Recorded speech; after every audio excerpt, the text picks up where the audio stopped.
pessoal, hoje vamos falar um pouquinho sobre ansiedade. O que é isso? Nos últimos dias, esse tema tem sido muito falado, sobretudo por conta do momento em que estamos vivendo, de instabilidade, de mudanças bruscas de rotina, a distância da convivência de familiares, amigos, sem poder desfrutar de alguns lazeres como uma simples voltinha no parque. Fora que há toda uma pressão sobre os cuidados com a saúde, notícias de pessoas morrendo, o próprio medo de morrer e de não saber lidar com todas essas mudanças, dentre tantas outras questões que estamos vivenciando nesse momento e que tem causado ou potencializado a ansiedade. E o que seria ansiedade? Ansiedade, em resumo, seria sofrer por antecipação de algo que não aconteceu, mas que você já pensa que vai dar errado, ou que não vai acontecer, ou que não vai saber fazer. Mas como é que a gente sabe se uma coisa pode dar certo ou não? Fazendo. No entanto, o ansioso passa tanto tempo sofrendo por antecipação que não sobra tempo para planejar a execução e nem muito menos para executar de fato. A ansiedade é uma emoção normal do ser humano, comum ao se enfrentar algum problema. No entanto, a ansiedade excessiva pode se tornar um distúrbio de ansiedade. Com relação a isto, costumo dar o exemplo de Thomas Edison, o inventor da lâmpada elétrica. Sabe quantas vezes ele tentou até conseguir inventar a lâmpada elétrica? Milhares de vezes. E depois de ter inventado, ele parou de tentar? Não. Ele continuou aperfeiçoando sua invenção. E assim, foi inventor de vários outros dispositivos elétricos. Agora eu te pergunto, se Thomas Edison tivesse desistido? E se após inventar a lâmpada elétrica, ele tivesse parado? O que o exemplo de Thomas Edison nos ensina é que nem sempre as coisas acontecem no tempo que planejamos ou como planejamos, mas elas só vão acontecer se continuarmos tentando. E quando acontecer, precisamos continuar nos reinventando, porque é isso que dá movimento à vida. E por que as pessoas hoje em dia sofrem tanto com ansiedade? Num passado não muito distante, havia uma certa demora para se obter determinados resultados. Por exemplo, para me comunicar com uma amiga que foi morar em outro estado, eu passava horas escrevendo cartas, havia todo um processo nisso, entre escrever, levar aos correios, minha amiga receber a carta na casa dela, ela escrever a resposta, colocar nos correios para algum tempo depois eu receber a resposta. Nesse processo, a paciência era trabalhada, a compreensão que cada coisa tem seu próprio tempo e que eu não tenho o controle disso. Sem contar no fato de que o envolvimento nesse processo mobilizava em mim esforços e energias emocionais em algo que era incerto. E aí entra o saber lidar com as incertezas. Se a carta iria chegar, se eu seria respondida. Hoje, com o advento da tecnologia, eu mando uma mensagem, já tenho como saber no momento que enviei se a pessoa recebeu, se leu, já vejo quando ela está respondendo. E aí, o não saber esperar o tempo das coisas, o querer que tudo aconteça de forma rápida, acaba por gerar sofrimento quando o contrário acontece, causando frustrações, desânimo e desestímulo. Então, quais seriam as possíveis causas da ansiedade?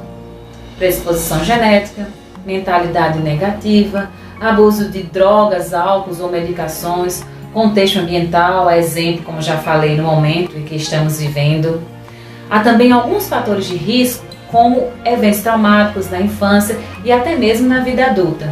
Estresse relacionado a doenças físicas, acúmulo de estresse, personalidade perfeccionista ou controladora e abuso de substâncias como álcool, cigarro e outros. Os sintomas psicológicos da ansiedade são constante tensão ou nervosismo, sensação de que algo ruim vai acontecer, problemas de concentração, medo constante, descontrole sobre os pensamentos, principalmente dificuldade em esquecer o objeto de tensão, preocupação exagerada em comparação com a realidade, problemas para dormir, irritabilidade e agitação dos braços e pernas. Os sintomas físicos são dor ou aperto no peito e aumento das batidas do coração, respiração ofegante ou falta de ar, aumento de suor, tremores nas mãos ou outras partes do corpo, sensação de fraqueza ou fadiga, boca seca, mãos e pés frios ou suados, náuseas, tensão muscular e dor de barriga ou diarreia. Uma pessoa com crise de ansiedade costuma apresentar os seguintes sintomas: coração acelerado a ponto de explodir, ânsia de vômito acompanhada com um nó na garganta, crise de choro, forte angústia, sensação de que vai morrer e falta de ar. E como se acalmar numa crise? Segue algumas dicas. Observe 3 coisas à sua volta e tente descrevê-las em detalhes. Faça 2 minutos de respiração profunda. Ouça uma música calma, tome um bom banho, pressione os pés firmemente no chão por 2 minutos. Cruze os braços e aperte com força por 30 segundos. Estique 5 partes do seu corpo e tome 5 goles de água. Você não precisa fazer tudo isso nessa ordem. Você pode escolher 2 ou 3 opções e fazer de forma lenta, repetidas vezes. Existem também algumas dicas práticas para dominar ou diminuir as crises de ansiedade, como por exemplo, praticar exercícios físicos, fazer exercícios de respiração, evitar pensamentos negativos, consumir alimentos ricos em triptofano como peixes, ovo, nozes, castanhas, feijão, lentilhas, soja, aveia, arroz integral e chocolate amargo, dentre outros.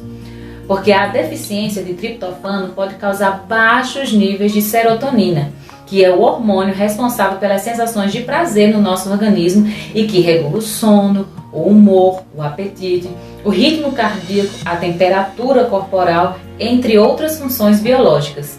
Sendo assim, um baixo nível de triptofano pode favorecer a insônia, depressão, ansiedade, impulsividade, irritabilidade e incapacidade de concentração. Seja mais organizado. Tente organizar a sua rotina diária, seu tempo, seu espaço de estudo e de convivência. Invista no seu autocuidado. Autocuidado físico, que é a prática de exercícios físicos. Autocuidado emocional, que é fortalecer o autoconhecimento para entender seu tempo e limitações. O autocuidado social, que é se envolver com pessoas que te fazem bem e afastar-se de pessoas negativas ou tóxicas. E o autocuidado espiritual, que é o exercício e o fortalecimento da sua fé, meditar e fazer reflexões e ter boas noites de sono. Por fim, é sempre bom contar com uma rede de apoio, que são aquelas pessoas com as quais você pode contar para te ajudar ou simplesmente manter uma boa conversa. E fazer psicoterapia, porque ela pode te ajudar a entender que fatores do teu dia a dia desencadeiam sua ansiedade e assim reduzir seus sintomas e trabalhar os eventos que o levaram a desenvolver a ansiedade. Espero que tenham gostado desse vídeo e que ele possa ter de alguma forma te ajudado. Se achou o tema relevante, compartilhe com outras pessoas para que mais gente possa ter acesso a essas informações. E se quiser tirar alguma dúvida, discutir o tema ou compartilhar alguma experiência sobre este tema, é só ir lá participar da sala de bate-papo que será aberta às 9h15. E o link para entrar na sala será disponibilizado em todos os grupos de WhatsApp da escola. Um forte abraço a todos e até a próxima quarta com o tema Abuso Infantil e suas repercussões psicológicas. Até lá!